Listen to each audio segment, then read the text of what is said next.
My guy, what's up? Craig, how are you? Doing good. How's you, man? I'm doing well, thank you. Man, it's great to finally be able to sit down and chop it up. I know. Yeah, I know it's funny because I feel like we always knew of each other, but never really knew each other. You know what I mean? For sure, yeah. Yeah. I remember in high school seeing you around. Yeah, no, same. Because you were what, like a year above me or something? I believe so. Yeah, I graduated in 2015. Yeah, I was 16. Okay, for sure. Well, thank you for sitting down, man. I really appreciate it. Yeah, I got you. Um, to start off, I kind of just want to go from the beginning and then we'll, start of your life and then kind of head into what you're up to now, if you don't I mind. It's kind of how I Yeah, conduct no, these is just ask people like simple questions about their life, their lives, and then just, you know, lead up till today. You know what I'm saying? So yeah, I if you get don't you. mind, that'd be how we get it going. All right, Yeah, man, let's for do it. sure. Yeah. Yeah, no, hit me with anything. I got you. Um, so what, just the beginning? Yeah, so let me ask, man, who are you and where are you from? So, my name's Craig Salvador. I'm from Middleborough, Massachusetts, and this is my story, I guess. For sure. So you're born in Massachusetts, raised in Middleborough. Yep. Um, can you explain to anyone who's watching what Middleborough is like? I know what it's like. I grew up there Yeah, myself, you but you for anyone did. who's watching, Yeah, so Middleborough is the biggest small town in Massachusetts. It's land-wise, geographically speaking, it's huge, but population-wise, very small town. Everyone grew up knowing each other all the way from elementary school all the way through high school. You knew the same kids no matter what, really. Everyone I walked with at graduation, I've known since like the third grade. So it's very small town feel, very rural. It's not like I'm not gonna say it's like the countryside. It's like that awkward in between of like countryside and suburbia, kind of in that weird kind of area. Not really like definitely not like city life or anything like that. So just small town vibes. for sure. And what do you mean by um, like geographically the landmass? Can you explain a little bit about that? Yeah, just Middleborough has a lot of like a decent amount of like farmland, like cranberry, the cranberry bogs and everything like that. So, um based around that, the town itself land-wise is huge, but the population is very small. How is that? Do you like that in terms of living there or living in that area? Having such a big area, such a small community feel? I didn't mind it, especially right now. I work in a city, so it's kind of jumping from small town, everyone knowing each other, to I work in a school where the graduating class is about 1,400 kids, something like that. And ours was like 200. You and me when we graduated. Big change, big difference. There are kids who are graduating that never even met each other, things like that. So the small town vibe, it worked with me. It was fine. I never really dealt with anything in terms of like I never really had problems with anybody in town. I was kind of like an every person. I had friends on the football team, I had friends on the math team and the theater department, the baseball team. Like everyone was just kind of chill. Like I never really ran into problems with people. And I think the small town kind of helps that. Again, these are all kids I've known since like third grade. So none of them were ever really a problem with me personally. I think it's that small town vibe. For sure. That's cool, man. I'm sure the vast difference between growing up in a place like Middleborough and then working in a city has brought a lot of different changes in thought, or like, what do you think? The difference between the two, has that made you really think about things differently to a degree? To a degree, yeah. It's like I said, and even in the school right now, like I work in a singular department, so I'm only dealing with X amount of students. I'm not doing like general education. So it's not like I have those thousand students. So in a way, what I'm doing is still kind of that small feel, which I like, but you do get the atmosphere of walking around and there's just so many people, different walks of life. Everyone does different things, different shops, like you name it. Everyone has different interests, which I think is great, and I think it's great that the school is giving it a chance for everyone to kind of find what they want to do so early on. Because the school itself is kind of a hybrid now between a voc tech school and just a general public school. So you have the kids who are doing their basic education, but then you have the kids getting in early who want to do stuff like, carpentry, or they want to work in beauty school or barbering or things like that, freaking what's it called, like HVAC and things like that. Whatever they want to do, they get the jump on to do it. Like I work in TV production. I'm teaching kids how to work cameras and edit videos and things like that. Like that's great that they're getting the opportunity to do that so young, because we went to a relatively basic public school, and I'm sure everyone would have loved to have those options to do whatever they wanted post high school. For sure, yeah. Okay, that's a great launching point right there. So yeah, can you explain a little bit about, your early childhood growing up in Middleborough? Like, how was your home life? How was, going to public school? Yep. So I grew up, I had a good childhood. I had great parents, two older brothers. So that itself was fine, and again, like I said, growing up in Middleborough wasn't too bad. All things considered, had a great was given a pretty good life by my parents. Like I said, can't say enough good things about them. My brothers were great. Only thing with having brothers is there's a lot of expectations on you from a very early age to kind of rise to their standards, and that's kind of where I started to struggle. Was I wasn't as academically gifted as my older brother, and I wasn't as athletic as my oldest brother. I kind of had to figure out who I was, because you have teachers who go to you and they say you're so and so's brother, and then they expect something from you. They expect you to be as smart as them. Then you go to try out for baseball and you're like, oh, you're so and so's brother. They expect you to be really good, and then you don't make the team, things like that. There's those big expectations. And what I learned right around the time I was 14, 15 years old is I'm not Eric Salvador, I'm not Justin Salvador, I'm Craig Salvador, and I need to find who that is. So I need to find my own walk of life, my own way of doing things, rather than trying to be somebody I'm not. So I learned that at a relatively early age in high school. Okay, so you'd say life was good, elementary, middle school, high school, you start really trying to figure out who you are as a person. Yeah, no real things. I'm sure we're gonna jump into the mental health aspect of all of this, really what we're doing here with I'm Still Here. For me personally, mental health really started affecting me around 13 years old, around that kind of middle school area personally, which is where I started to personally kind of struggle with that, and I'll get more into that later, I'm sure, in this interview. So that's kind of just ballpark area, just kind of a footnote for the future of when that all kind of started for me. Could you dive a little bit more into there? So you Yeah, become a teenager and what's happening mentally. yeah. So growing up let's see, I was short, kind of fat, not gonna lie. So just really low self-esteem issues was kind of my main thing. Really hard to kind of believe in myself. I started getting depression when I was about 13, is when that kind of set in. Really just really big self-esteem issues, very low confidence, just not believing in myself, thinking I was good enough. Had that happen around 13.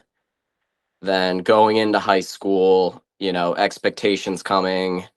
I wasn't a good student. My eighth grade teacher told me I wasn't going to pass high school. She thought I wasn't going to make it through it. So, that's great to hear as a kid. It's really uplifting. And high school is just a different beast when you're going into it, and I've always said this to people is, at 14 years old, someone comes up to you and says, what do you want to do for the rest of your life? you know 14 years old, you're not even a fully developed person at that point yet. You're still worrying about, like, things that in the end really don't matter. You're worrying about who you're going to take to prom. You're worried about your math SAT. Like, you're really, in the grand scheme of things, you're still worrying about stuff that really doesn't matter post high school. So the fact that someone's dropping such a huge question on you, it's a lot. I didn't think I was going to be doing what I'm doing now at 14. I didn't know what I was going to be doing at 14. I don't think anyone really knows what they're going to do at 14. So there's the expectations coming in there. Um, so the mental health aspect just gets worse. And then by the time I'm 15, 16, when I was 16, so I started playing ultimate frisbee for the school when I was 15. Got into that, and then when I was 16, I tore my ACL. So that put me on the shelf, and that's when my mental health really went downhill in high school. Couldn't exercise, couldn't walk, just gaining weight, couldn't do anything I wanted to do, anything I enjoyed. And around the same time, my dad had a heart attack. So, along with him being in the hospital, I'm on crutches, just trying to survive, to like feed myself and make sure I'm able to do every basic necessity I have to do. My poor mom was around. She had to bounce back and forth between the hospital for my dad and then me, who's still out with a torn ACL. So we're all just trying to figure stuff out at that point. So that's when, at that time, my mental health just really dropped at that point. And then by my senior year, it was a complete 180. I started hanging out with my friends more. I got physically healthy. It helped my mental health for a while. Just hanging with friends, playing ultimate frisbee. We won the state championship that year. It was great. I got into TV production with the program at school, and that's when, at 18 years old, that's when I found, like, this is what I want to do. And then, aside from our TV pro teacher, the two teachers that I have to thank is you probably remember Mrs. Davis. Mrs. Davis was the best English teacher I ever had. She really helped me with my writing style and my creative style on that end, which translated into all different things: sports writing, sports broadcasting that I do, along with just, like, I do script writing with my students now and things like that. And a lot of that is based on what she taught me. And just, like, her personality just really clicked with mine. And she was the first real English teacher that believed I could do something in the realm of writing. She still tells me to this day, why didn't you take honors English? I still get that message every once in a while from her. And then the main person who had the biggest impact on me in school, it was Danny Duggan, the theater teacher, because I was a theater kid. I actually have a tattoo of the theater masks on my arm, and that eventually translated into TV Pro. But Miss Duggan was the person who, when I said that I needed to find who Craig Salvador was, she was the one who really showed me that, because my brothers were not artistic at all. They were very, my oldest brother, he does a lot of music stuff now, so he does get his creative ventures that way, but he wasn't doing it quite as much until college. Where me, I was acting, I was filming, I was editing, I was doing all these things, and it was my thing for once. It wasn't baseball, it wasn't academics, it wasn't basketball. It was something that was mine. Miss Duggan never had my brothers, so it was never that's Justin's brother, that's Eric's brother. It's like, no, that's Craig. And that was a great feeling to have, knowing going into college I could finally be my own person, and that was what I really needed. And Miss Duggan has since passed. I miss her every day. I wish I could have talked to her the last couple years. That's something I do regret that I'll never get, but you know, you just kind of got to make peace with it. And if there's anything I've learned, especially over the last couple years, is life goes on. You know, with or without you, life goes on. So Wow, that's pretty much high school.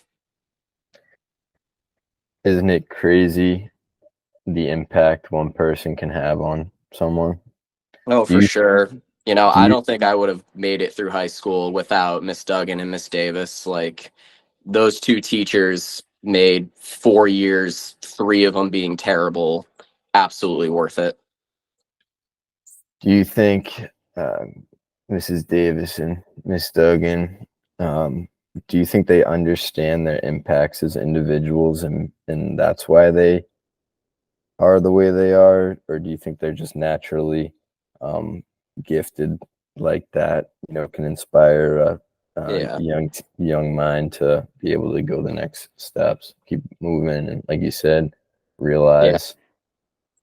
No, they definitely knew what they were doing. They definitely knew that they had an impact on a person, you know, again, where at the end of the day, and you don't think it in the moment, like, you know, you're 14 to 16 years old and you think, you know, you're an adult, you know all that you're going to know. But now, especially working with teenagers now, they're kids, you know, you are still kind of a child. And we don't think that at that moment.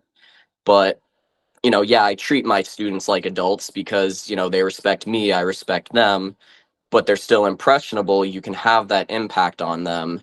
And being that 14, 15, 16-year old, they had that impact on me, to really just be that person that I wanted to be. And they knew that, you know, they knew they had that impact. It wasn't just, it did have to do with that. That's just who they were as people. You know, they didn't have to be that way, but they wanted to be that way.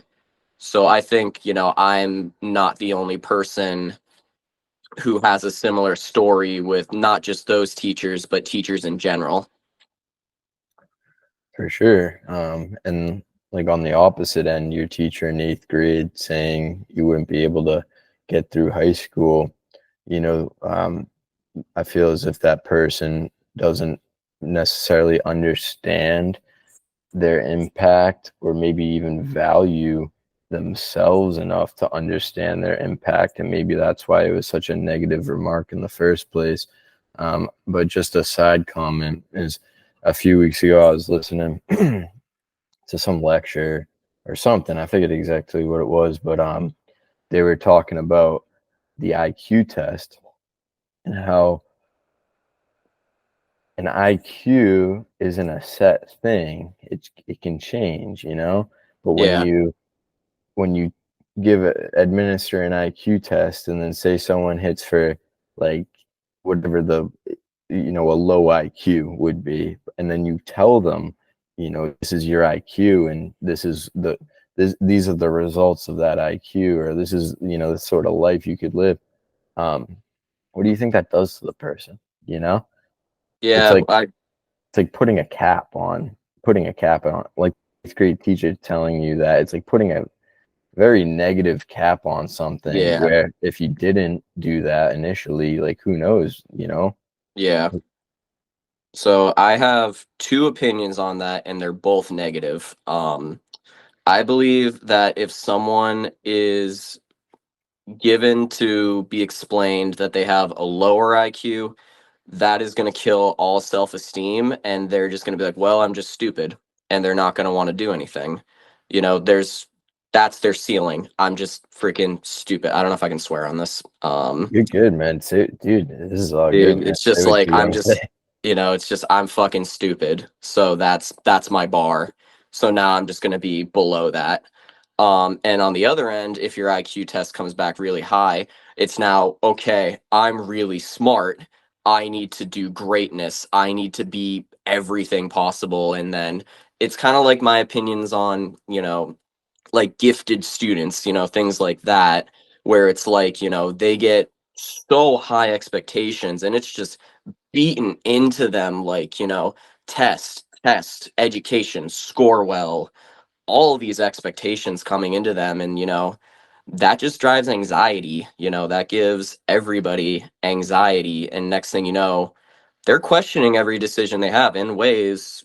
I believe that that's where a lot of people with like problems with approval, where that develops, or seeking approval, like, you know what I mean? I feel that's where a lot of that comes from, is just the unrealistic expectations that people who are believed to be conventionally smart is where it goes. Because I believe that everyone is smart in their own way.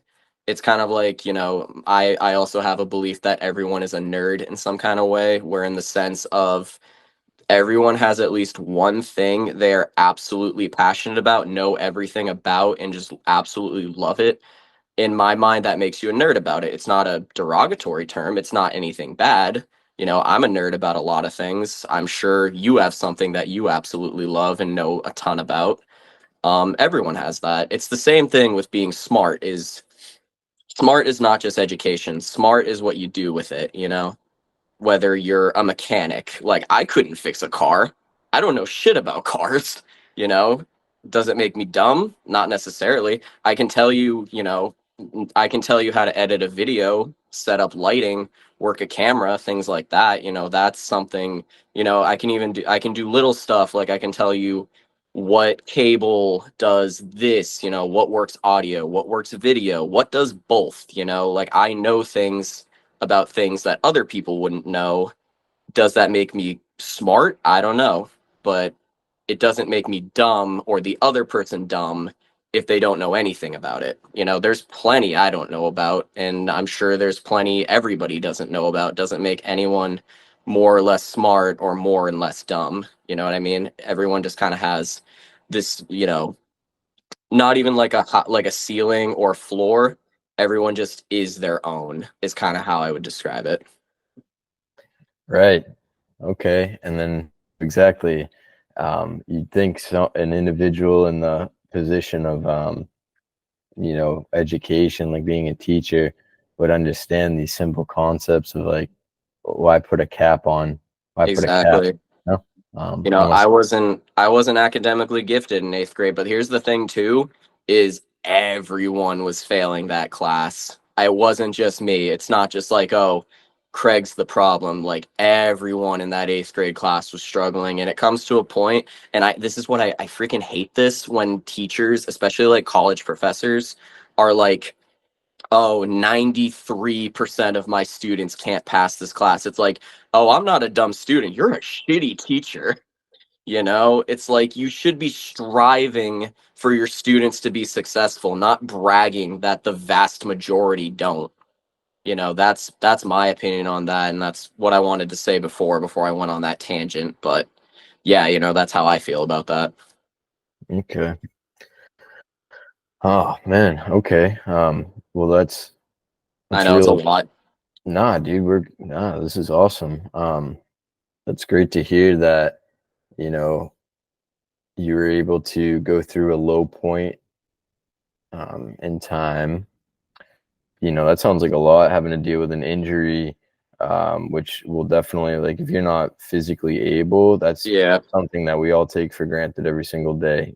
So if you're not physically able to do something, yeah, that'll definitely put a damper on things. And you got your father having a heart attack, and then your poor mom having to, facilitate taking care of both of you. So that's definitely a crazy time. Definitely feel it. You're not able to exercise, so you don't have yeah, those endorphins ripping. yeah, You're not. You, yeah. I kind of you felt. I was say gonna that. say, no, I kind of fell into a similar thing in my adult years too. Because around like going into my adult years, I also struggled a lot. It was kind of like it was a slippery slope where, and a lot of people deal with this, where it's like you kind of are good for a while and then it drops, and you'll get up a little bit again, then it drops. That's kind of just what things were like throughout my 20s, where like I had a horrible like when I was 25, I think. Yeah, like I had an absolutely horrible 2023, like literally worst year of my life, with just everything that was going on. Um, Physically, mentally, emotionally, professionally, socially, you name it. It was a low point for all of it. It makes my teenage years look like freaking I was the rich kid who got everything he wanted. So like going from that, and that's why all this is so important to me, and you told me, and I can get into it later, but I remember one of the things that stuck with me when I asked you what we were going to be talking about is the phrase "I'm still here" means to me. And I can either get into that now or later on, whenever you want. But it's kind of is what that last like 1 to 5 years have been like. So I can get into that whenever you want. What does I'm still here mean to you, man? So I kind of have an interesting take on it. I feel like I don't know if you've gotten this answer before, because I don't really view "I'm still here" personally as I've overcome something. I view it as I'm still going through it, but I'm still here and am gonna keep going through it. It's not about, because at the end of the day, like with depression, mental health, I'm huge on mental health because I'm someone who had such bad mental health for the better part of 13 years now at this point. Um, that it's not that you get through it. It's not that it ends. It just every day is its own battle, and every day that you lay your head on your pillow, that's a win. You made it through that day. Sometimes surviving is enough. So that's kind of what I view "I'm still here" as. It's not I beat this. It's like, okay, like let's get through this. We got this. Kind of my take on it. It's the phrase I use a lot of the time. It's not a marathon. It's not a sprint. It's a marathon. Oh man, thank you so much for it's so great to hear uh, everyone's different take, because it's so simple. This is nothing crazy, man. This is all it is sitting down and trying to create human connections. So to hear what people so amazing, and like you said, exactly. Some people will say, I like my mother, for example, has beaten cancer, um, heart, a really bad heart condition, raised 5 children, 5 men, boys into men, you know what I'm Yeah, saying? And she's still here, so, exactly. so, people who can utilize it as a way to like stand on their accomplishments, I've definitely Yeah, heard that. And I yeah, would say I resonate with you, like how you feel, like exactly, bro. Like I'm still here. I'm still freaking like I haven't been taken out yet. Like yep, keep slinging them, keep shooting at me. You know exactly. what I'm saying? Like I'm still Yeah, freaking here, dodging it. I'm still exactly. breaking through the walls, climbing mountains, like, Yep. and you kind of envelope this idea of like to me the challenge has become the fun. You know what I'm Yeah. saying? Like Nah.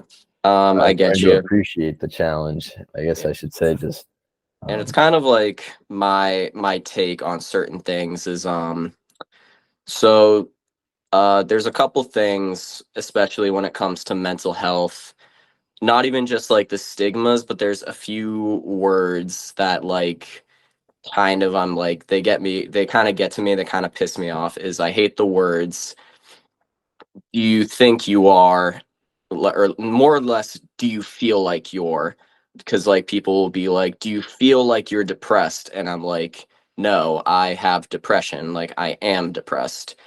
It doesn't mean I can't be a normal person and be happy and enjoy life at times. It's just it's what I have. You don't get over it. You deal with it and you battle it. So it's not a feeling per se. It just is. There's no real way to describe it. Personally with me, and there's stigma revolving it around, and I'm educating myself and doing my best to raise awareness, especially with here, is I'm bipolar.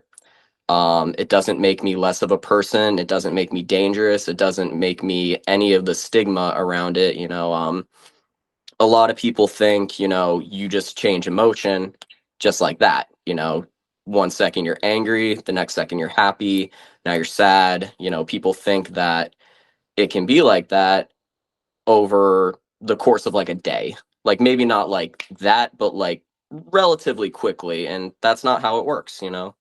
Essentially you go into two different modes per se, or episodes, what we call them. uh for me, I'm bipolar 2, which is more the depressive side. So you can go into a depressive episode, which is just bad depression. Everyone experiences depression. It's the low lows. And then on the other end, you can either experience mania, or in my case it's hypomania, which is a lower form of being manic. So basically with that, you just feel really good all the time. You have tons of energy, just nonstop, go go go, like you're sleeping 1 hour a day, but you feel like Superman and you can just keep going, endless energy. The thing with that and the risks with that is you think it's great, and a lot of times you like feeling that way. The problem is you become very impulsive and very reckless. Like you feel invincible, like nothing can touch you. You're the main character in your own story, and that can be dangerous as much as it feels good. So impulsive, maybe you go out and do something you wouldn't normally do or spend money you don't have, things like that, and you worry about the repercussions later. And then otherwise, stability, you're just a normal person. And it took me a very long time to kind of accept that. I got diagnosed when I was 25. I'm 26 now, so not very long ago. Um, And if I had to guess, I've developed being bipolar probably around when I was 15 and never got it treated. And I look back on my life and there's a lot of instances where I go, okay, yeah, that makes sense. Okay, yeah, that makes sense. I got started treated, and the thing was I never wanted to see a therapist because I always said that you go to therapy, they're just going to slap you with medication and that's going to be that. I started seeing a therapist. They slapped me with medication.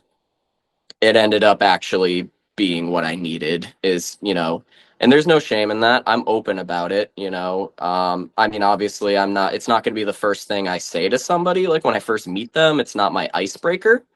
But like, people ask about it, I'll be like, yeah, I see a therapist. If we're talking about mental health or things like that, I'll be like, yeah, I see a therapist, or yeah, I'm on medication. Like it's just at this point, and what is good about living in 2024 is there's not as much stigma around it. I feel like a lot more people are open to like supporting each other and understanding more that, the way I describe it too, and this can apply to mental health, is we're not all in the same boat. We're all in the same storm. Some of us are just in a yacht and some of us are in a canoe. And that kind of is what mental health is in ways. Is it's not so much that people have it better or worse, everyone just has it different.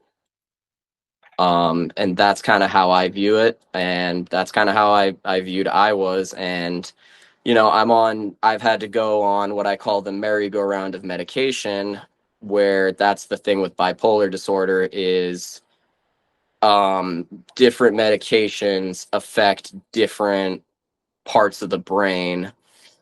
So like I had to figure out what gave me enough dopamine, and then I had to figure out what didn't make me depressed and what gave me energy and what helped me sleep. So it's just this constant cycle, which is frustrating.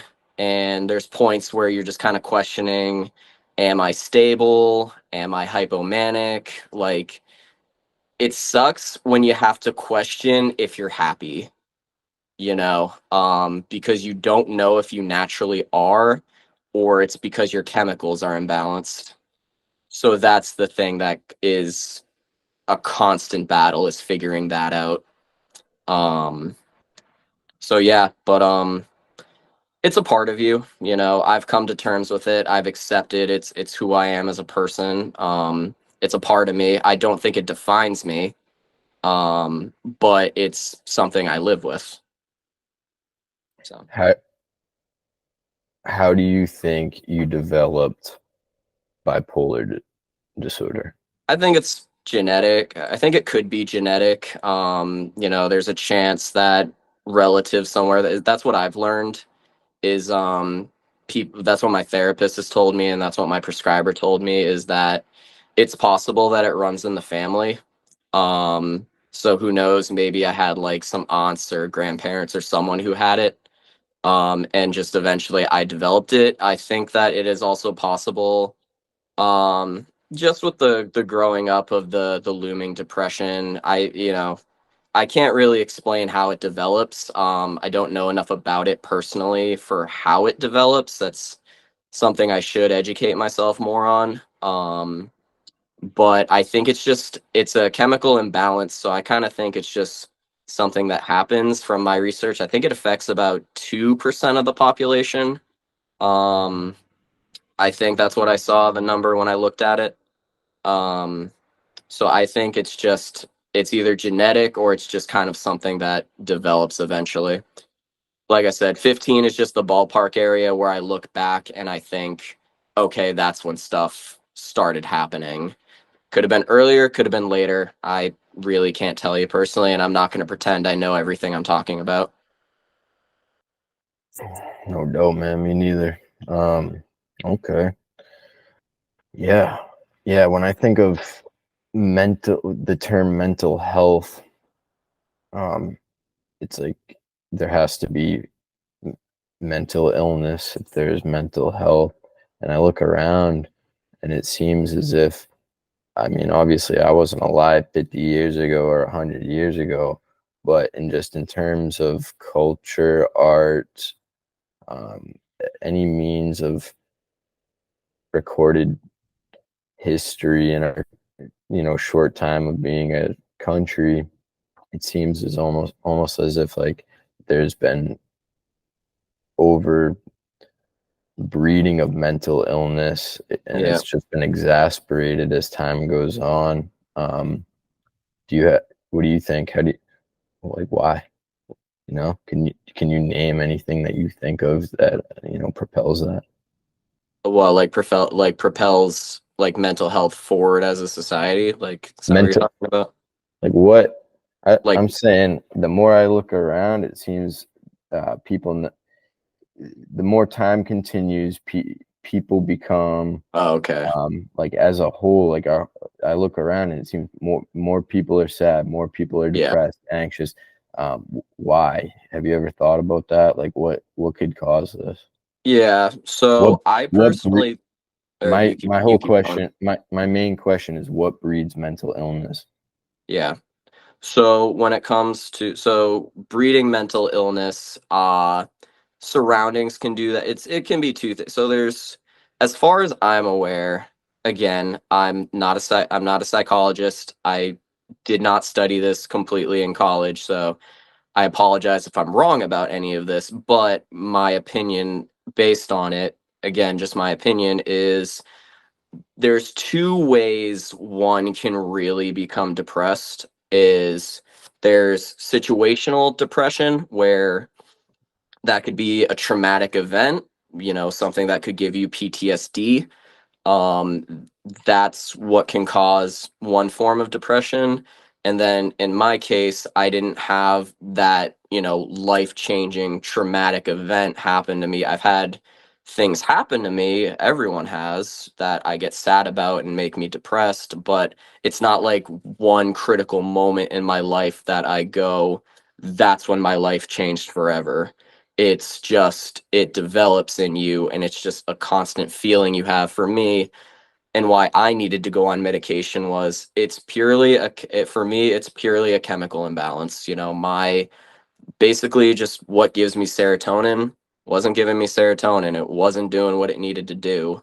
It makes, you know, So when things do happen to you, you really feel it, then it gets really bad and you just think nothing's worth it, nothing is good. So those bad things just feel worse. In terms of, so I think that just that, you know, I feel like that spreads mental illness around is just either situational events or chemical imbalances are one. And then also just society as a whole, turn on the news, you see everything that's going on in the world. And with social media, that's very easy to just, it's one click away. I could go on my phone right now and find whatever the worst thing that happened in the world today was. Um, and it's so easy to do that these days. I'm not saying that social media is a bad thing. I'm not saying any of that. I'm not saying technology is a bad thing. I mean, I'm talking to you right now. You're all the way across the country, and I'm able to do this with you. It's still sunlight where you are now. It is pitch black out here, and we're able to do that. And that's great. We're able to spread the message, what we want to talk about, something we're both passionate about. And this is why we can do it. So, in one ways, technology is great. In the other ways, if it's all you're doing, it's very easy to get into that kind of rut of things, where you're only looking at a screen and you know how like there's seasonal depression where everything around you is kind of dark and depressing, so you feel dark and depressing. I feel like when you're only looking at all the bad in the world, it's like that seasonal depression, but year round. So you need to go out. In my case, I go out and I disc golf, I rock climb, I do these things that when I'm in that moment, I'm not thinking about I'm not thinking about my financial situation. I'm not thinking about my job. I'm not thinking about whatever, romantic problem I may or may not be having. I'm not thinking about any situation that's bothering me. I'm throwing a disc. I'm climbing a wall, When you dumb it down, it's very simple stuff, but I love it and I don't think about anything until afterwards. So I have that, 1 to 3 hours where life is just good, and everybody needs that. Everyone needs that thing, whether it's painting, playing an instrument, being an athlete, whatever it is that just makes you completely zone out of the world. Everybody needs that. And, so that's when it's time to, go and find that. Everyone's different and everyone has something they're passionate about. Hmm. Awesome, dude. Yeah, it is a amazing thing. What time is it over there? Almost 9 o'clock. Um, Probably. Let me see. Yeah, it's 8:50.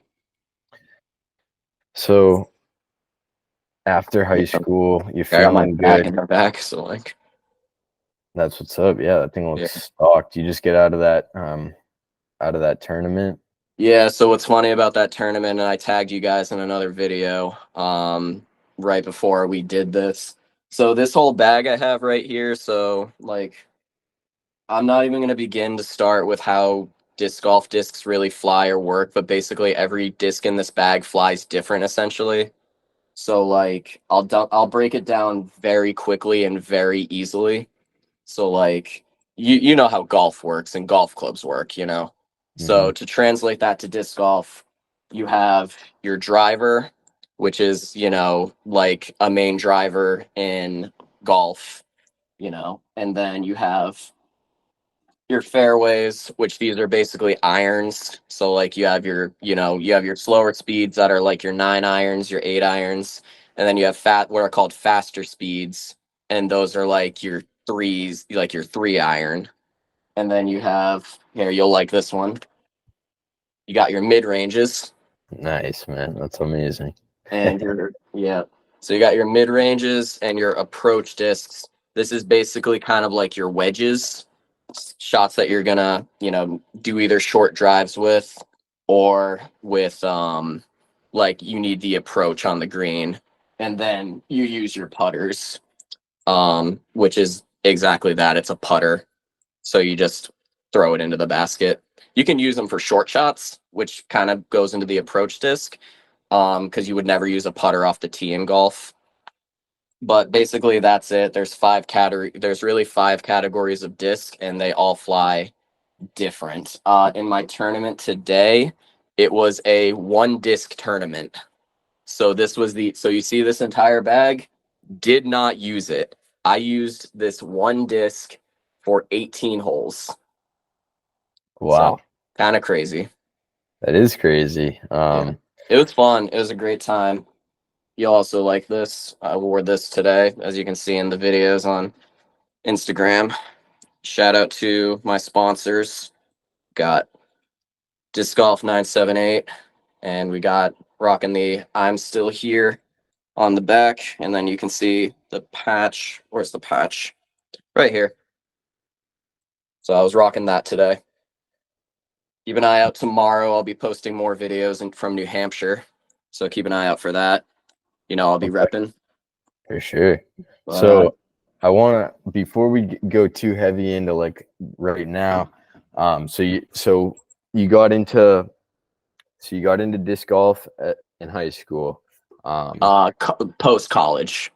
I was post college. playing ultimate frisbee in high school, and Okay, then when COVID happened, I got into disc golf as like a kind of replacement, just to do something while I wasn't able to play actual frisbee, can because you that's the team based one, and then this is just you can go out and do it.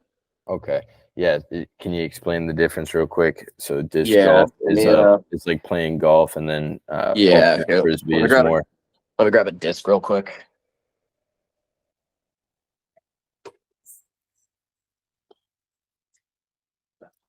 All right.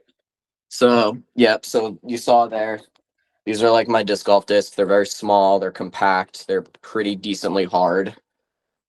And then we have an ultimate frisbee. It's way bigger. It does weigh the same as a disc golf disc. The weight is just distributed differently. So this is a catch disc. You really do not want to play catch with this, because if you can see how sharp that is, that you will die. It will really hurt.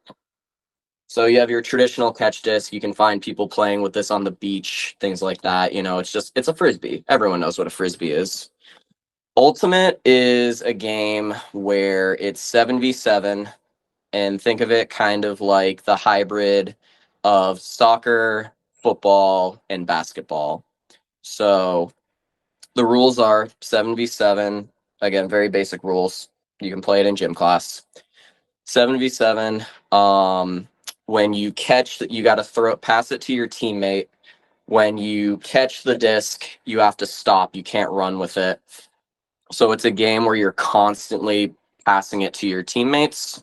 It's really the only game where you can't do it on your own. You need a teammate to help you, because once you have the disc, you have to stop. And then you have 10 seconds to throw it. And then once you throw it to another teammate, you can then run again. So play continues. Play is always continuous.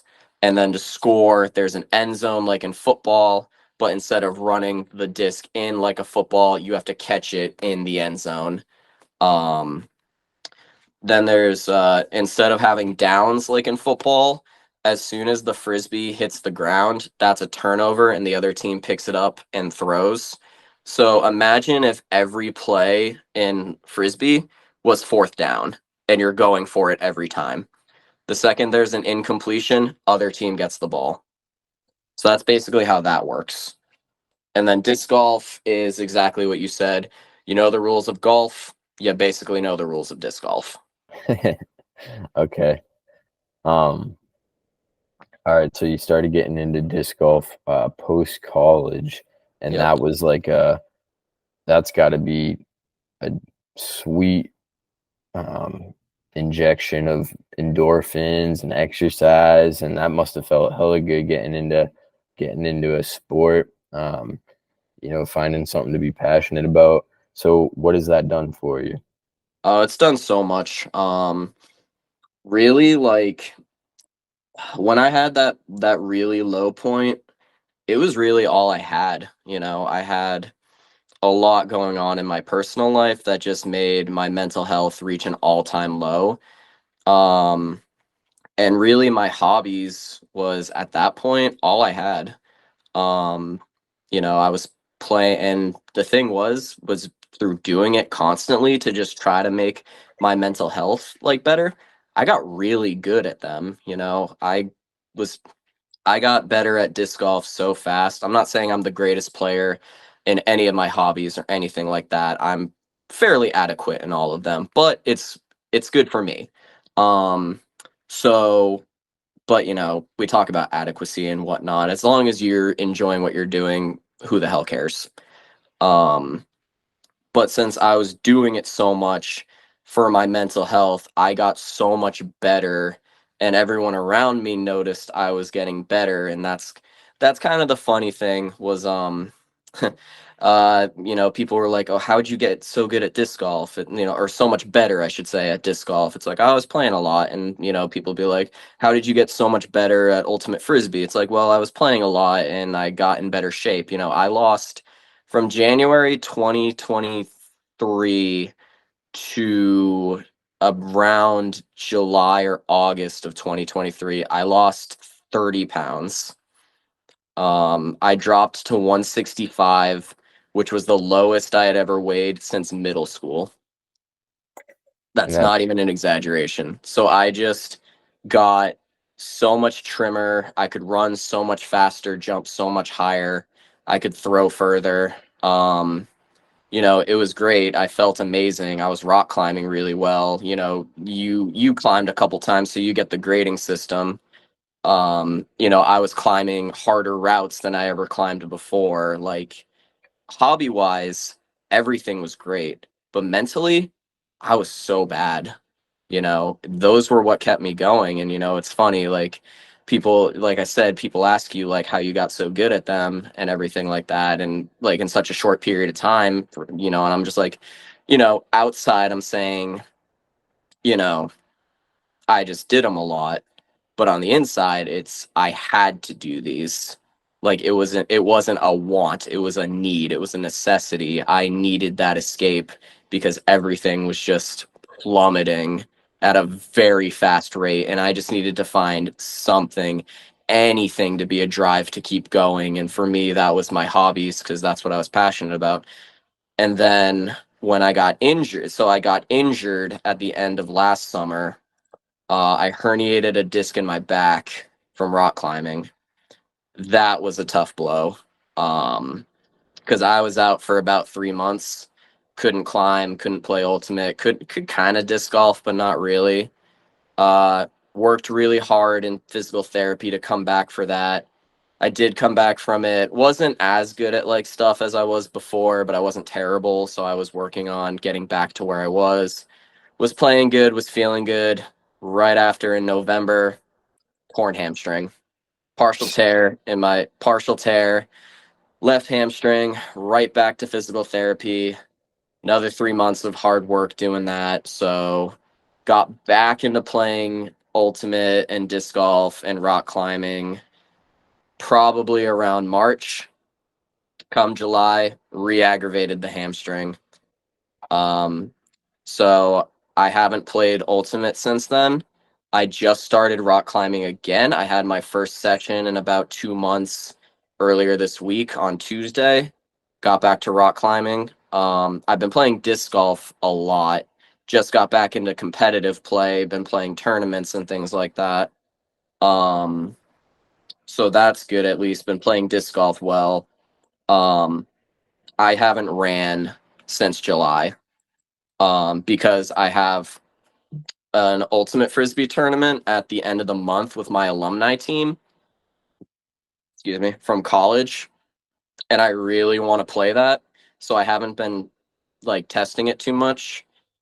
So on Sunday, I'm going to play for the first time in 2 months. And if my leg holds up, I'm going to be like, okay, cool, I'm back. If it's going to collapse on itself, I got to go back to the doctor and see what's up because I don't know what that aggravation was. Hopefully it was just a pull, but if it's any more of a tear, we might have to do something about that, which sucks, but I'm at least able to disc golf and rock climb, which it's been okay. I'm not going to say it's been perfect, but it's been okay.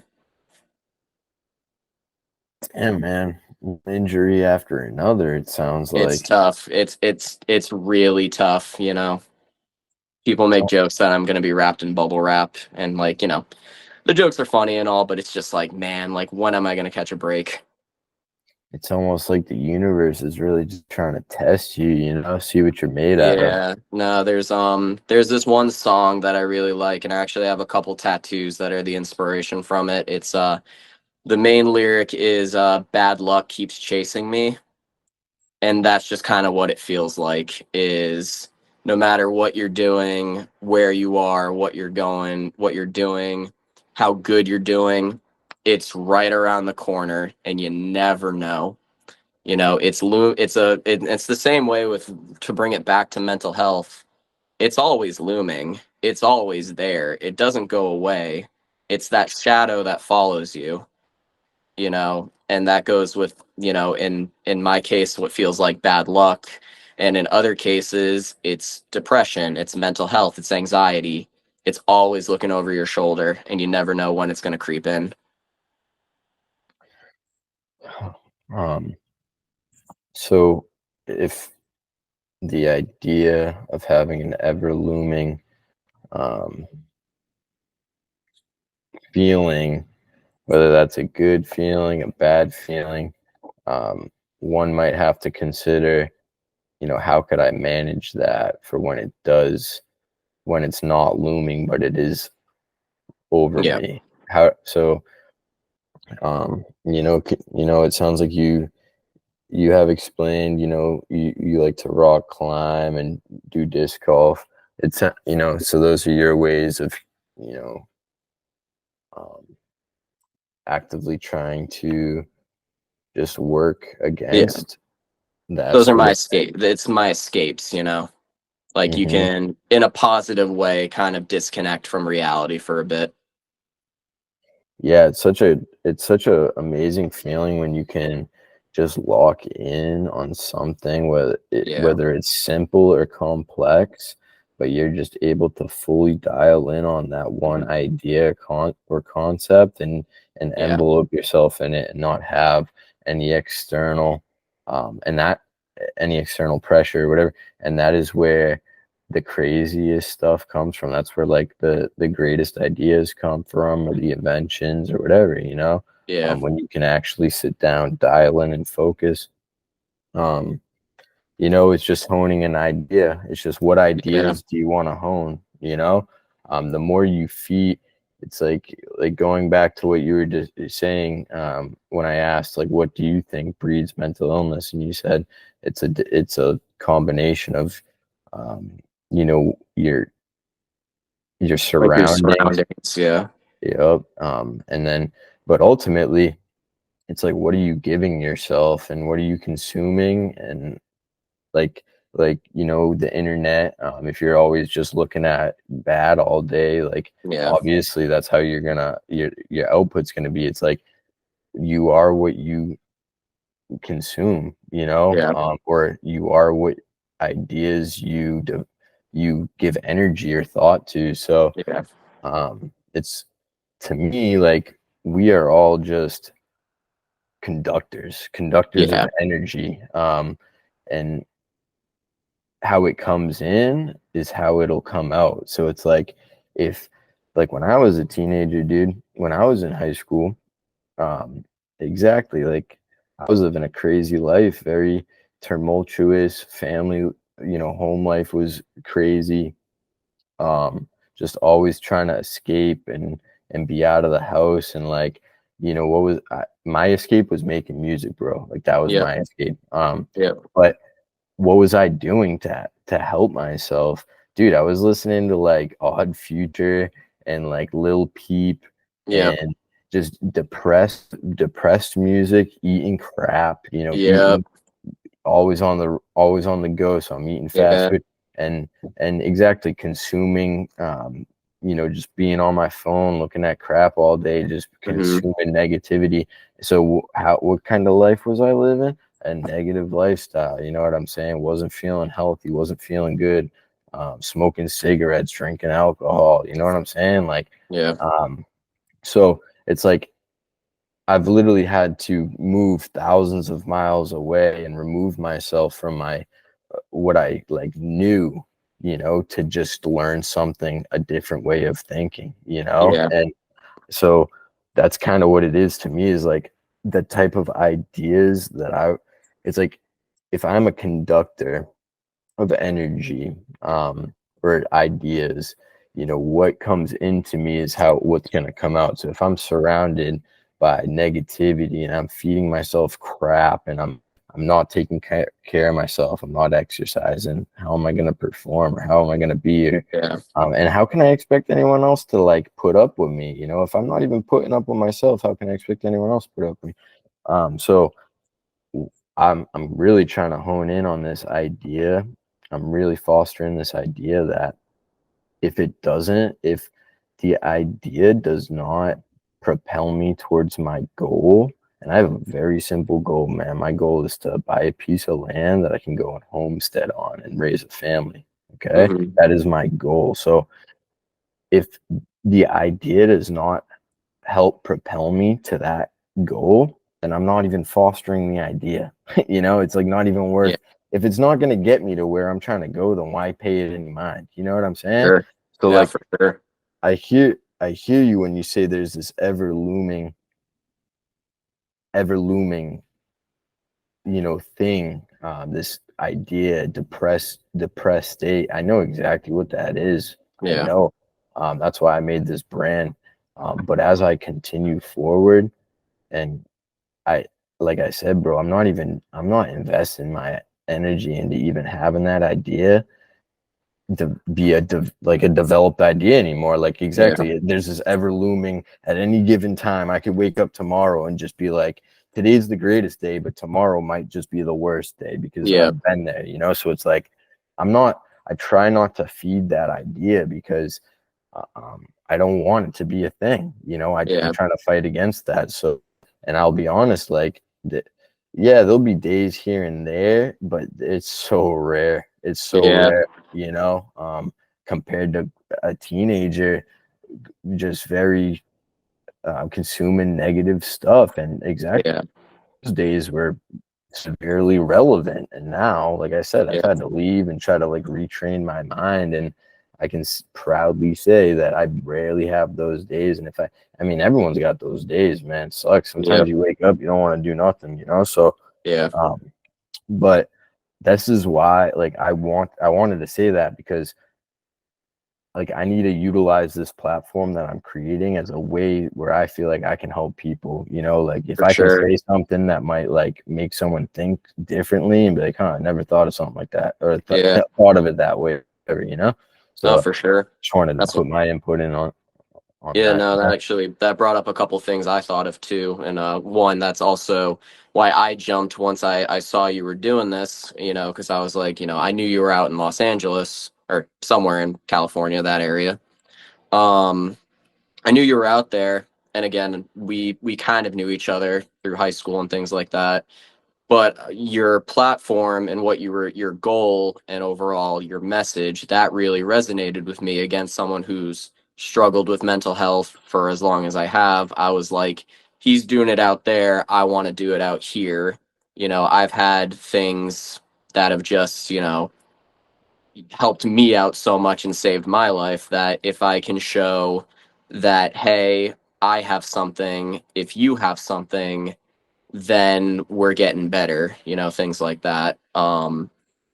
But when you were talking about your growing up life, so with me, what I said, like I said earlier, was my parents were great. I felt like I had a great upbringing. One thing that was a thought for a while was, and I'm sure a lot of people with depression think this way, it's a famous saying with that is, why am I so depressed? My life isn't that bad. Like I grew up with a great family and a good childhood. Why am I such a depressed adult? I can't explain it. Sometimes we just are. That's the thing with mental health is sometimes it just is. You can't explain it. It just is its own thing. Like it's its own explanation. It's like trying to say, like, what is the color red? Like, James, tell me right now, what is the color red? Right. Exactly. You I don't know what to say. So at some points it's like, why are you depressed? Sometimes there's not a why, it just is, and that's what it's like for me, and it's such a negative feeling thinking to yourself. And it's like a paradox, You're almost depressed for being depressed because you're thinking to yourself, why am I depressed? I shouldn't be depressed. Now I'm even more depressed. It's this constant cycle. And I used to question that a lot, and then I learned more what mental health is, and that I'm not alone in the situation, and that other people were feeling the same way as I was feeling. People who grew up in great situations were still sad, and you see that a lot with famous people and comedians and things like that. People who put smiles on millions of people's faces, and they're the ones struggling the most. Um, Depression sucks, man, and mental illness sucks. That's really all you can say about it. Yes, I agree. And so I'm I'm starting to say that I'm still here is 50% compassion, 50% holding people accountable, taking accountability for our Yeah, actions.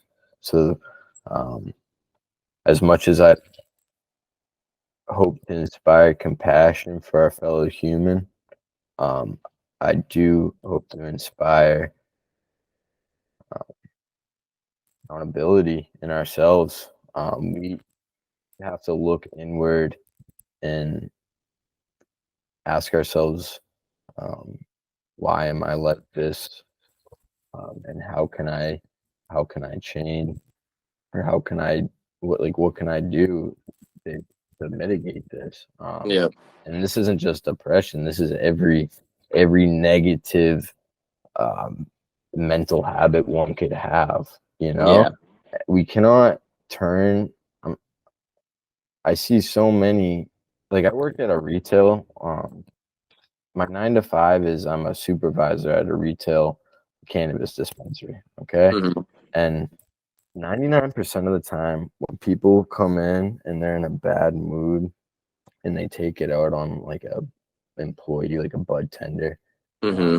it's not about whatever the hell they're talking about. It's just the day they're having, or them Yeah, not being able to like mitigate their problems, so they turn around and put them on someone else and like yeah, utilize that public social setting for like appeasement. And it's so childish. Like I look yeah, around and I see grown children, and I'm like, we have to learn to understand our emotions and like not put those on other people. You know what yeah. I'm saying? Yeah, 'cause you never know what someone else is going through, so why put more on them than they're already going through? Right, dude. It's but so accountability is huge. Like how how can I be a better version of myself? I really don't think someone can say they're trying to take steps to be like physically or mentally or spiritually better if they're not actually asking these questions. You know what I'm saying? I Um, get you. so that's kind of like that's something that I really hope to start inspiring is like I needed to learn how to take accountability for my like what I say and what I do has an impact. I Yeah, can't just say whatever and expect it not to result in anything. I can't just exactly. do whatever. So um Especially when you have a platform, you're trying to build that platform, especially into something positive. in in anything, dude, it doesn't matter what kind of interaction it is. You have an impact. Like Yeah, every single person has an impact, no matter how great or small you believe your impact is. Like every and that's kind of something that I believe is that we as a people, specifically here in the States, have had the value of our lives diminished yeah, so much, to the point where it's so common that people are depressed, anxious, sad, yeah, living these negative lives. And um, but it comes from the individual. Like you can't put the blame on others. Like we have to Yeah. look inward and think like, how can I be a better person? Yeah. So, oh man, I don't know. I'm sorry for just trailing Oh off. no, man, go off. You got it. You're good. Dude, I've been talking a lot too, so like we're passionate about this, so it's good. It's good to be passionate about it. It's something that, needs to be talked about. And this was a point I was gonna bring up earlier was you were talking about breeding mental illness and things like that. I think mental illness has always been around. We're just talking about it more.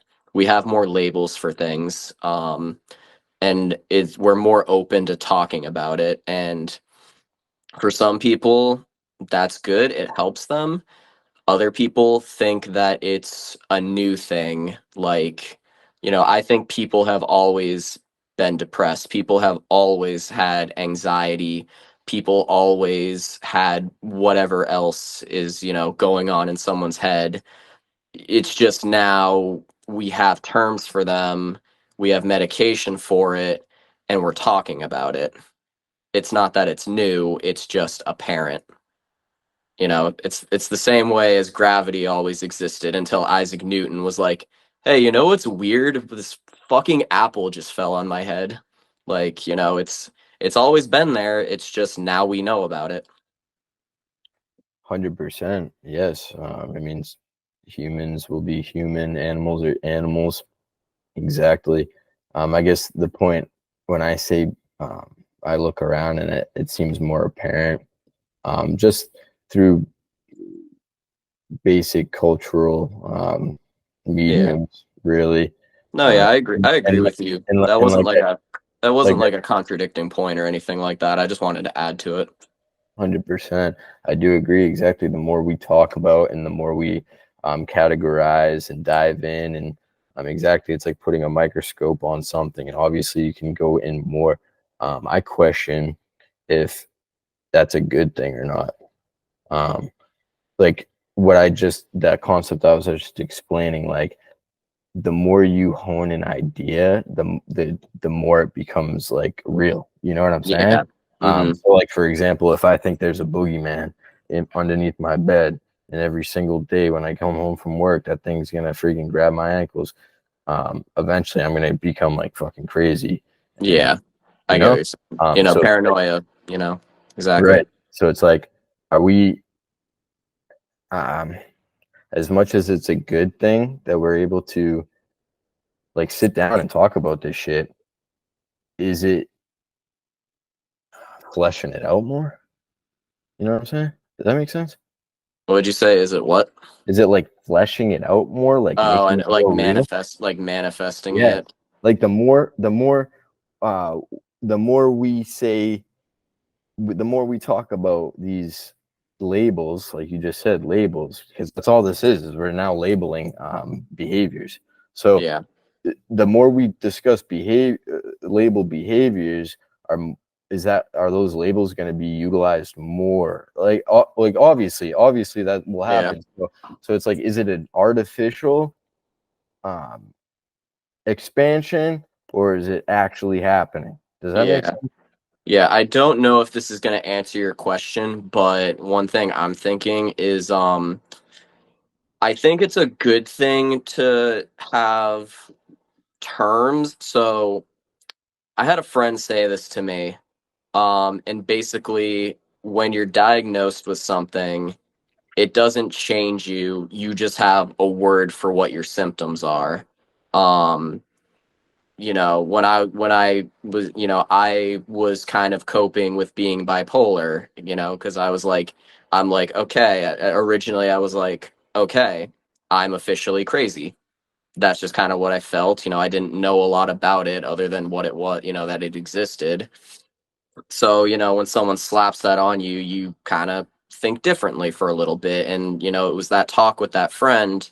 And she said that, it's not that you're different or that you're crazy. You just have a word now, now you just know what it's called. And that sat with me. So I think when it comes to having these terms and these labels, it's good to be able to know what the hub of those symptoms are so you know how to help them. Now, that being said, I don't think they're excuses per se in a way. Like, if I'm going to go do something stupid, I can't say it's, oh, I'm just bipolar, you know? Like, I can't blame it on that at points for myself personally, and I can't speak for every mental illness because I again, I don't know enough about all the other ones, so I'm not going to begin to try to judge other people for their mental illness or whatever they have. But for me personally, I can't blame being bipolar for certain, for, you know, everything. If I'm being a bad person, especially, like if I'm being a shitty person to someone, I can't just be like, "Oh, that's just how I am. I'm bipolar." It's just, no, I'm being a shitty person right now. Are there things that I can say definitely are amplified from being bipolar? Sure, like when I'm in an episode, sometimes I shop a little more than I should, you know, spend some money that I don't have, but, you know, I can't just say like, "Oh, that," you know, especially with other people, it's just like I can't just be like, well, that's just how I am. You know, it's, you know, I can't just be like, it's because I'm bipolar. You know, there is a point of accountability for certain things. And obviously there's exceptions, but I'm going off of like me personally and what I deal with on a daily basis. For sure, man. I mean, and that's all we can do. And that's so another idea that I've really been trying to hone in on is giving grace and not facilitating spitefulness or like negative, like looking down on someone else. Like I'm really just trying to give grace or like um it's almost like it's almost like an easy way to write something off. Like, Yeah. you know what I'm saying? But it's a lot better than being like, ah, fuck them. You know, Yeah, like exactly.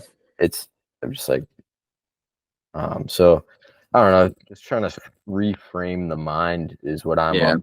It's just like turning from like a negative framing to a positive framing. You Yeah. know, I get you. it's done wonders, and it's helped this I'm still here progress, and Yeah. so.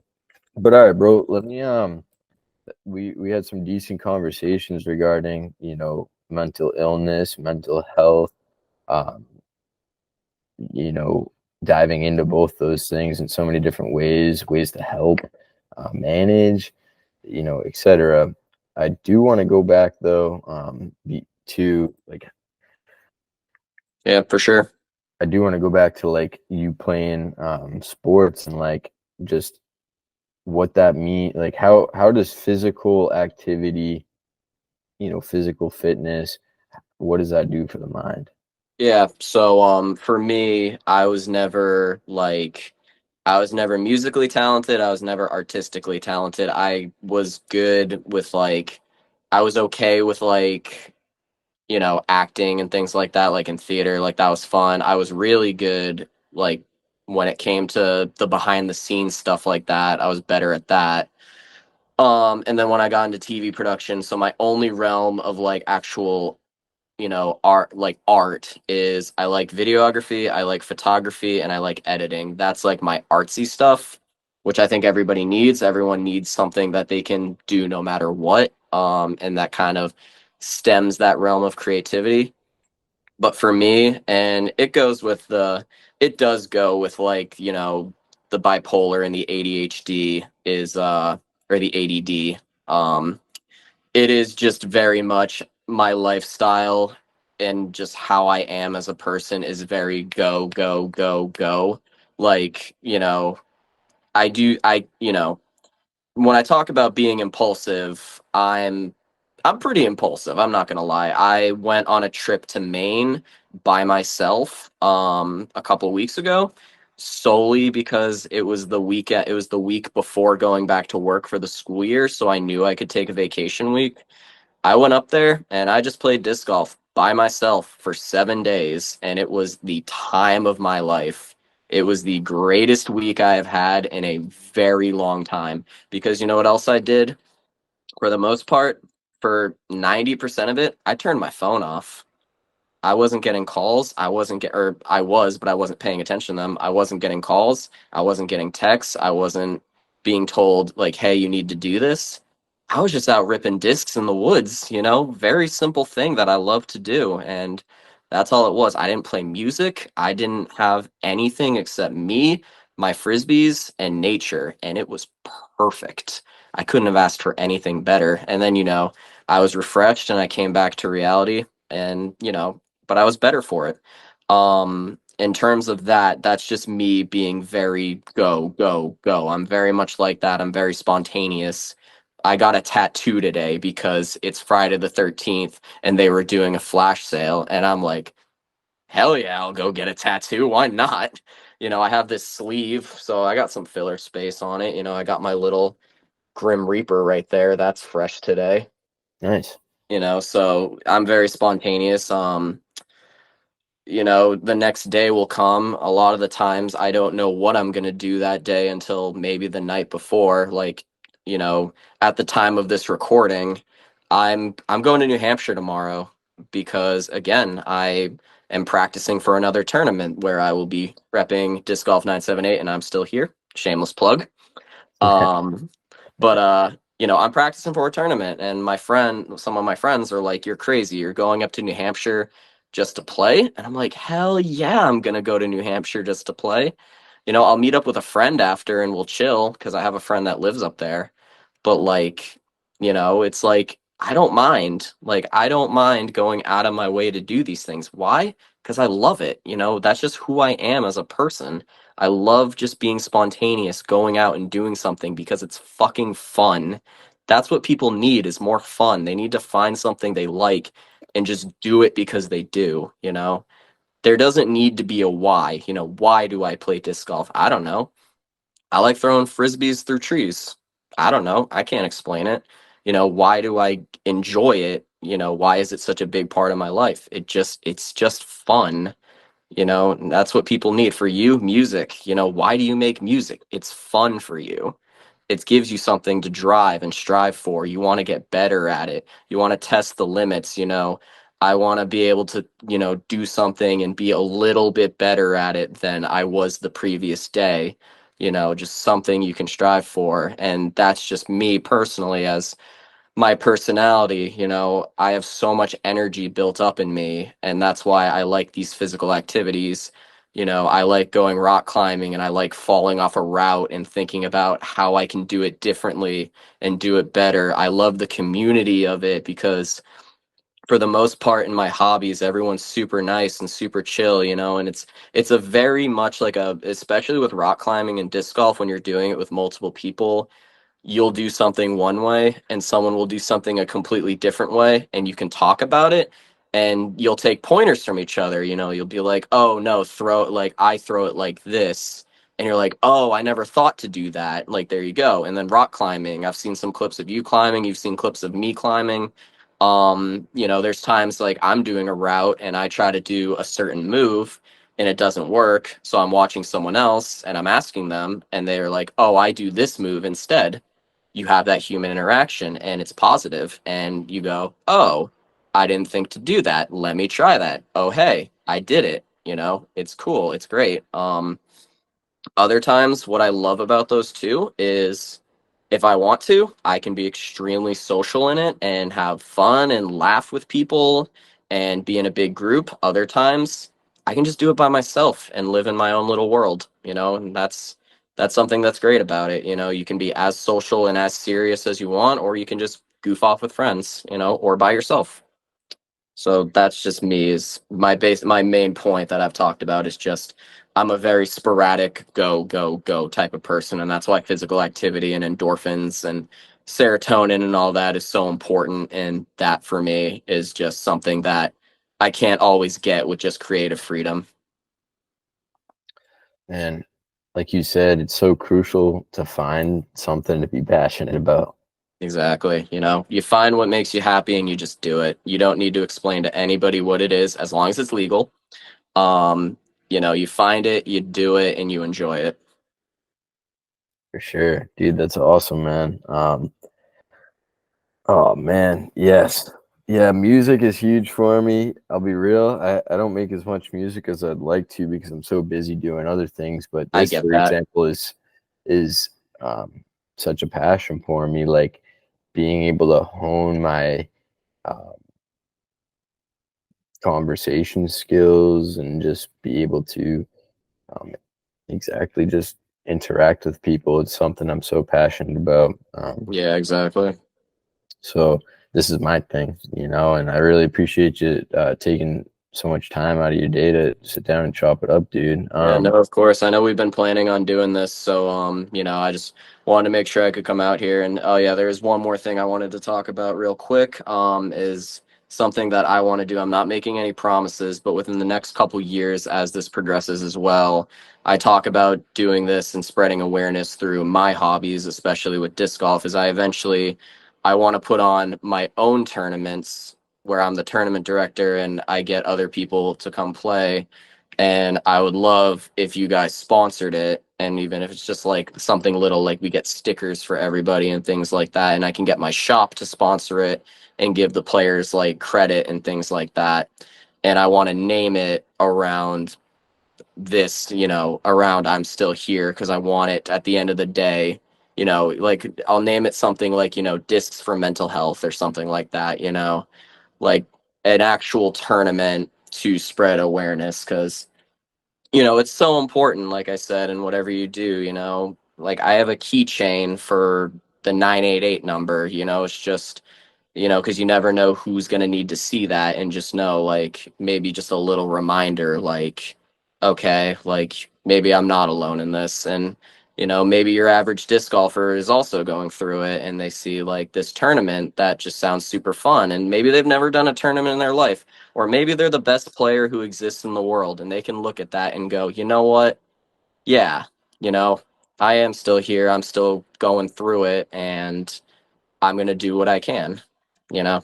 That's something I'm interested in doing within the next couple years. Well, when you decide it's time you'd like to do such a thing, let me know. I'd love to help out Yeah, in any definitely. way that I can. I've coordinated. I've spent the last over decade of my life coordinating events, fundraisers, um, drives. Yeah, for sure. That'd also be a good idea too. Make it a drive, as well. Bring in something and, bring in something for the tournament, whether it's a food drive, a clothing drive, or just whatever. So many things you could do, man. But I really appreciate you thinking about including. I'm still here with that. Like I said, dude, let me know when you want to set that up. And Yeah, in of a couple of course. years, I'd love to sit down and put the pen to pad and try to hash out some good ideas and make it a physical reality. I love that stuff. That's like something I'm so passionate about, is creating a community events, because it Yeah, literally that's what I believe we're so crucially missing more and more as we move online more and more. yeah, It's human interaction. So it's so nice to be able to use technology, Google Meet. Exactly, it's 6:30 over here, 9:30 on your end, yeah. but we can sit here and talk to each other. You know what I'm saying? So Oh, exactly. it's amazing. Um, so you're repping I'm Still Here. I forget exactly. You hit me up and asked if you could get the logo to get on your jersey. I thought that was the coolest Yep. thing. I was like, dude, I got this guy who I got plays. my jerseys right here, man. I was like, I got this guy who goes and competes and does this stuff. Look at that. My flamingo. This is my favorite one. My flamingo shirt got everything. Got my main sponsor, Disc Golf 978, which for people who don't know is a local disc golf shop here in Massachusetts. Great people. If you ever want to get into disc golf, you go to discgolf978.com, or you go to Disc Golf 978 up in Sterling, Massachusetts. They got everything you could possibly want, from beginner sets if you're just starting out, to if you're an intermediate player, start getting more into it and get more of those traditional style discs, to even if you're an advanced player, you can always find something new there. Great people, amazing people. They support me. They support a lot of people. They put on a bunch of tournaments. They're just the best. I got my name on it, full name, last full name. And of course, I got the I'm Still Here right here. And what I like about what they've done for me is they're all different, actually. Like this one, I got it big on here. I showed you the black one on the side. I got this blue one as the ish on the top, but then it also has you guys on the sleeve. Let's see. Yep, right there, repping it on the sleeve. And you've seen the t-shirts, like they're all different, and I love that. So it's not like it's not really cookie cutter. So it's great. They're all different. Dude, well, listen, I really appreciate you out there on the East Coast representing in a medium that I would never even think to get into. Like trust me, Exactly. I grew up playing sports, but I can't say I watch any sports now. Like Yeah. I don't sit down and watch anything. So Especially the it's obscure sports that I'm into, like sometimes people say it's not a real sport, like it'll show up on ESPN and Sports Center, and I love in the comments, and like I love in disc golf when someone throws like a 300-foot hole in one and someone in the comments is like, not a sport. And I'm like, bro, you try that. It's like you're uh, not getting off the tee pad. yeah, yeah. I mean, every there's gonna be haters or Exactly. There's naysayers there's to it, haters but everywhere. You just let it slide. You just let it be. I mean, there's a reason I still have a full head of hair. I just try to let everything kind of, roll off the back. man, that mentality will bring you, will keep you going. You know what I'm Yep. saying? Amen to that, brother. Instead of letting stuff pile up on your shoulders and letting it weigh you down and not coming to terms with it. Sounds like you come to terms with it quick and keep it pushing. So that's what's up, man. But not for real. Thank you so much for repping over there. Yeah, And of course, man. we have so much to do, so much work to get done. And as this whole thing progresses, just know that you're included, so any way we can, like, you're talking about throwing a tournament, dude, let's get it, you know what I'm Yeah, saying? for sure. Any way we can, like, expand and get this out, that's my mission. So I really Yeah, of appreciate you, like, helping, just course. your effort, man. It's invaluable. Like, Yeah, anytime anyone um goes above, and does something out of their own, yeah, like, instead of worrying just about yourself, you're like taking the time to do something above yourself. So I yeah. really appreciate it. Um, For real. yeah, one of my more viewed videos on Instagram, I got the hoodie on, and I get asked a lot about that hoodie, and now my new stuff that I always wear it on the course, unless it's balls hot out, and I'll occasionally wear a basketball jersey. But other than that, I'm wearing my polos, I'm wearing my t-shirts, things like that, and I get asked at least, once a day, if not every other day, what that is. And, I always say, same thing. I say, it's someone I knows. It's not just their clothing brand, but it's their mission. I love telling people about it. Thank you, man. For real. Seriously, dude. Yeah, you're gonna be getting an order from me soon. I gotta cop that cream colorway coming up. That thing's fresh, and I didn't get it right away. So Oh man, which one are you talking about? the classic, like I have the t-shirt somewhere, but like the classic shirt, that one you're actually wearing, I gotta get it in that cream color. No doubt. Well, yeah, so we just got a whole restock done.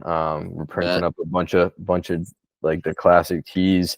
We just did our first official, collaboration with this woman, Amanda Ochoa. She's in the Navy, and she's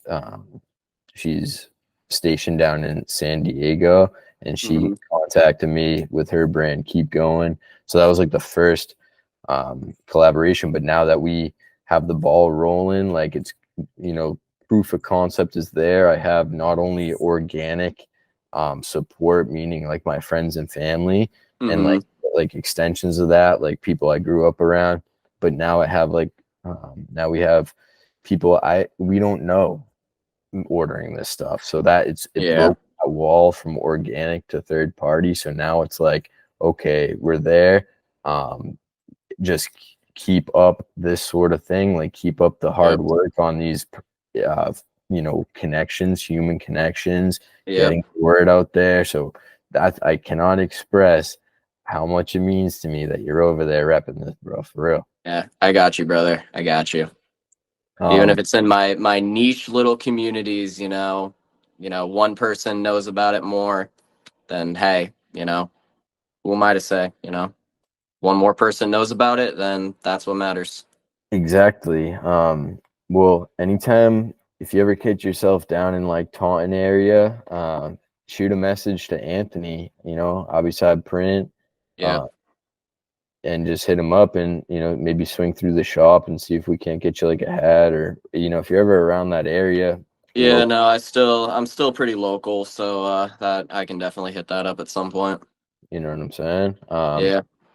But dude, for real, thank you so much. Is there anything you'd like to tell whoever may be watching right now? This is so small, dude. We got like the core people who are following I'm Still Here tapping Yeah. in, but who knows? Like you might have said something that resonates with someone, and that exactly like just sharing Yeah. it. Is there You anything you'd know, like to say to wrap this up? I would just say what I would want people to say to me, what I wish at certain points people said to me, and it's just, you know, if you're, no matter what your goal is, whether it's you want to be the best version of yourself, whether you want to strive for whatever in your mind greatness is, if you just want to survive the day, that's okay and that's enough, At the end of the day, as long as you are still waking up in the morning and going to bed at night, that is all that matters, It doesn't matter what other people tell you is or isn't enough. As long as you're getting through that day, then that's enough. To everyone who wakes up, I'm proud of you, and I want everyone to know that it's enough. You try, and that's all you can do.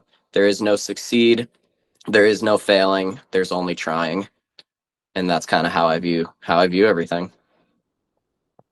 You're still here, Craig. Thank you We're so all much. still here, man. We're talking about it, and that's a good thing.